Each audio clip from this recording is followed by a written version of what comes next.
ओम शांति। मैं दिल्ली सेंटर से बोल रही हूँ, नागलोई से। मैं रोपड़ जा रही थी, चंडीगढ़ की हूँ एक्चुअली में मैं। तो मैं अपने घर जा रही थी। रात को 2:30 बजे बस स्टैंड पे बस वाले ने उतार दिया। मैंने अपने घर पे फोन किया तो भाई 10 मिनट लेट आया। तो बस वाले ने तो उतार दिया मुझे हाईवे पे। मैं उतर गई तो डरती रही मैं काफी देर तक। तो एक गाड़ी वाला भाई आया, बोला मैडम आप कैसे खड़े हो? तो मैं पंजाब की हूँ। तो मैं बोली भाई मेरा भाई आने वाला, थोड़ा वेट कर रही हूँ उसका। तो बोले कोई बात नहीं।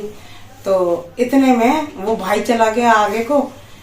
5-7 मिनट मैंने वेट किया। आगे से एक ड्रिंक करता हुआ पूरे नशे में और बोतल हाथ में ले रखे ऐसे हिलते डुलते शराबी मेरी तरफ बढ़ रहा था।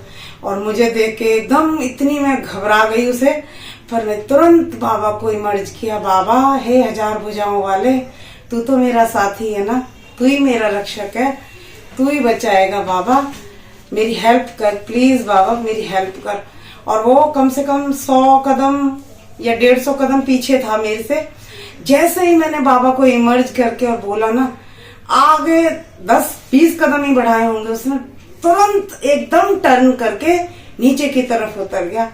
और मैं उसको देख एकदम सोचने लगी, बाबा तेरा शुक्रिया, तू कितनी मदद करता है अपने बच्चों की। कदम कदम पे आप हमारी मदद करते हो, लेकिन हमें ही पहचानने में कहीं ना कहीं भूल कर देते हैं। लेकिन बाबा तो हमेशा अपने बच्चों के साथ है और हमेशा साथ रहेंगे। इसलिए मैं सभी बहनों से यही निवेदन करूंगी कि जितना हो सके उतना बाबा पे विश्वास रखें, मुरली को अध्ययन करें, निश्चय रखें अपने आप पे। बाबा कहता है ना, 1 कदम बढ़ाओ तो मैं 1000 कदम तुम्हारे साथ हूँ। तो बाबा पे जितना निश्चय रखेंगे उतना ही अच्छा रहेगा। क्योंकि साथ देने वाले साथी है ना, जो वो भरोसा तोड़ भी सकते हैं, लेकिन जो निराकार साथी है ना, वो कभी भरोसा नहीं तोड़ सकता। वो हमेशा और हमेशा हमारे साथ है। 2020 में मेरी भतीजी हुई थी 23 मार्च को। तो जब पता चला उसके 1 हफ्ते बाद कि उसके दिल में छेद था, तो मैंने अपनी भाभी को बोला, उसने मुझे बताया कि दीदी ऐसे ऐसे बात है। मैंने उसको बोला सुन, घर में किसी को बताने की जरूरत नहीं है कि ऐसे बात है। इस बात को ना अपने तक ही सीमित रखना, भाई को भी बताने की जरूरत नहीं है। बाबा देखना बहुत हेल्प करेगा, तुम चिंता मत करो, मैं हूं तुम्हारे साथ। लेकिन जितने तुम गलत वाइब्रेशन फैलाओगे उतने ही वाइब्रेशन गलत फैलेंगे। मैं तुम्हारे साथ हूं और बाबा पे मुझे पूरा निश्चय है, बच्ची एकदम ठीक हो जाएगी। लेकिन तुम्हें अपने घर वालों तक को भी किसी को कुछ नहीं बताना है कि ये बात ऐसे है। बोली दीदी मुझे आप पे पूरा विश्वास है, मैं किसी से कुछ नहीं कहूंगी। मैंने कहा और तो और मम्मी पापा तक को नहीं बताना है तुम्हें। बोली ठीक है दीदी। वो सॉफ्टवेयर इंजीनियर है मेरी भाभी, लेकिन मैं ही हूँ सबसे बड़ी अपने बहन भाइयों में।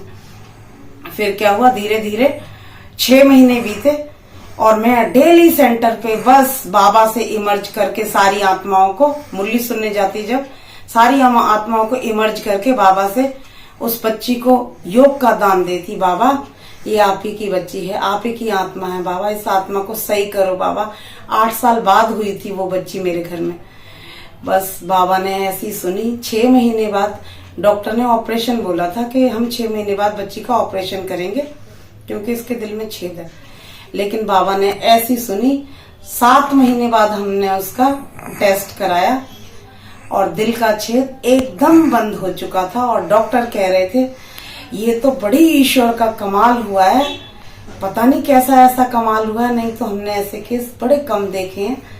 ये तो बहुत ईश्वर का बड़ा कमाल हुआ है कि ये बच्ची अपने आप ठीक हो गई बिना दवाई के, बिना किसी उसके, नहीं तो ऐसा केस हमने नहीं देखा।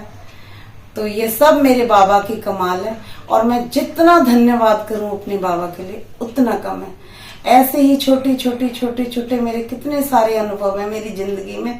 मुझे 15 साल हो चुके हैं ज्ञान में आए हुए। मेरे बच्चे छोटे से थे जब से मैं ज्ञान में चली हुई हूँ। मैं 2011 से ज्ञान में चली हूँ। तो बस यही छोटे अनुभव बाबा के और नजदीक ले जाते हैं और बाबा से दिल का प्यार बढ़ जाता है, और सर्व संबंधों का साथी तो बाबा है ही। तो इसी को पूर्ण विराम देते हुए बात को मैं शुक्रिया अदा करूंगी बाबा का। थैंक्स बाबा, शुक्रिया बाबा, शुक्रिया।